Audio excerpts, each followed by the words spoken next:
Guys, सबसे पहले आप सभी को हैप्पी होली। इस होली सीजन पर हेलो ऐप पर खुशियों के रंग जमाएं और 2 करोड़ रुपए तक के प्राइज जीतिए हेलो के नए होली कैश धमाका के साथ। हेलो ऐप लाया है होली कैश धमाका, जिस पे आपको कुछ नहीं करना, बस एक गेम खेलना है और उसके जरिए आप मजेदार कैश प्राइजेस भी जीत सकते हैं। तो जल्दी से डाउनलोड करो हेलो ऐप और इस कॉन्टेस्ट के मैक्सिमम बेनिफिट्स लो 3 से 9 मार्च के बीच।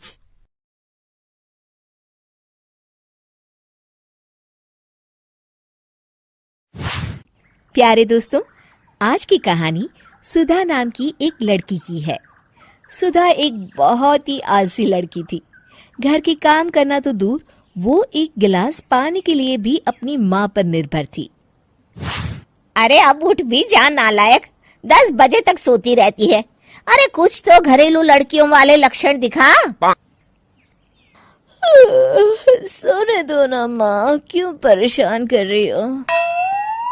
अरे भाग्यवान, क्यों मेरी बिटिया को तंग कर रही हो? सोने भी दो इसे। लो, बाप बेटी दोनों एक जैसे हैं। देख लेना, आपकी ये लाडली ससुराल जाके हमारी नाक कटाएगी। मैं कहती हूँ अब भी वक्त है, अपनी ये आदतें सुधार ले, वरना ससुराल में तेरी सास कान खींच कर तुझे सीधा करेगी। वही तुझे सबक सिखाएगी। दुनिया में आज तक कोई ऐसी सास पैदा नहीं हुई माँ, जो सुधा चोपड़ा को सबक सिखा सके। लेकिन होनी को कुछ और ही मंजूर था। सुधा की शादी एक ऐसे घर में हो जाती है जहां उसकी सास एक रिटायर्ड पुलिस वाली थी। अब कहानी में मजा आएगा। हाँ माँ, यहाँ सब बहुत अच्छा है। मेरे ससुराल के लोग भी ना बहुत मिलनसार हैं। ठीक है माँ, मुझे नींद आ रही है, फोन रखती हूँ माँ। ठीक सुबह 5 बजे। अरे जल्दी उठो भाग्यवान, वरना कयामत आ जाएगी। हैं? अरे क्या हुआ? कौन सी कयामत आ जाएगी? अरे मेरी माँ आ जाएगी। तुम नहीं जानती, इस घर में सिर्फ मेरी माँ का हुक्म चलता है। सबको सुबह 5 बजे बिस्तर छोड़कर हॉल में पहुंचना ही पड़ता है। अरे अब इंसान क्या अपनी नींद भी पूरी नहीं करेगा? यहाँ मजाक चल रहा है क्या? तभी वहां सुधा की सास आ जाती है। अटेंशन!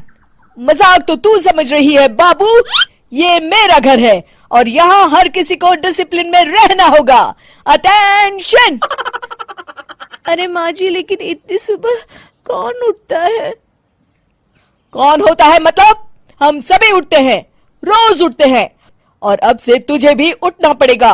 आखिर मैं पुलिस वाली जो ठहरी। अटेंशन! अरे माँ जी, लेकिन अब तो आप रिटायर हो गई हो ना। तो क्या हुआ? शेर कितना भी बूढ़ा हो जाए, शिकार करना नहीं छोड़ता। उसी तरह हम पुलिस वाले रिटायर होने के बाद भी अपने अनुशासन में ही जीवन जीते हैं। चलो अब बेकार की बहस बंद करो और उठकर हॉल में चलो। अभी आधा घंटा तुम सबकी परेड चलेगी। अटेंशन! अरे मैं कोई परेड नहीं करने वाली। सुधा की सास अपनी बहू का ये बर्ताव देख झल्ला उठती है। गौर से देख, तू कहां और किसके सामने खड़ी है? यहाँ बात सिर्फ एक बार समझाई जाती है, बस। अटेंशन! इतना कहकर सुधा की सास चली जाती है।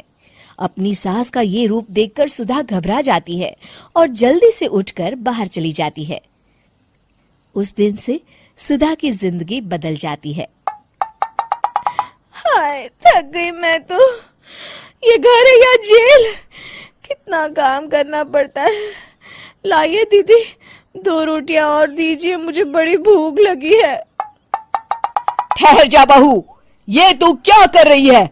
मैंने सबके खाने का हिसाब तय कर रखा है। तुम 4 रोटी से ज्यादा नहीं खा सकती और ये मिर्च मसाला भी नहीं चलेगा। मेरी बहुएं एकदम फिट होनी चाहिए। अटेंशन!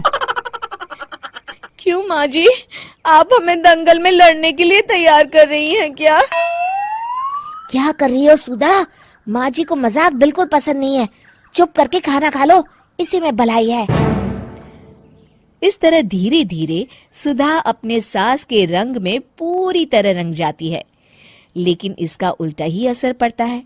सुधा अपनी सास से भी ज्यादा अनुशासन की पक्की हो जाती है। सुधा की सास तो सबको 5 बजे उठाती थी, लेकिन सुधा सबको 4 बजे ही उठा देती थी। दूसरी तरफ सुधा की सास की उम्र भी हो चलती है। माँ जी, आजकल आप सुबह उठने में बहुत आनाकानी करती हैं। मुझे ये सब बिल्कुल पसंद नहीं है। अरे बहू, मैं तेरे हाथ जोड़ती हूँ, भगवान के लिए अब मुझे छोड़ दे। इतने सवेरे उठना और कसरत करना अब मेरे बस की बात नहीं है। माँ जी, आप मैदान छोड़ के भाग रही हैं। आप तो पुलिस वाली हैं। अटेंशन! अरे अब कहाँ की पुलिस वाली, अब तो मैं रिटायर हो चुकी हूँ। बस बहुत हो गया, अब तुम सब जैसे चाहे वैसे जिंदगी जियो और मुझे भी जीने दो। अपनी सास को गिड़गिड़ाते देख सुधा मन ही मन मुस्कुराती है। इस तरह उस दिन के बाद से सुधा के ससुराल वाले एक सामान्य जीवन जीने लगते हैं।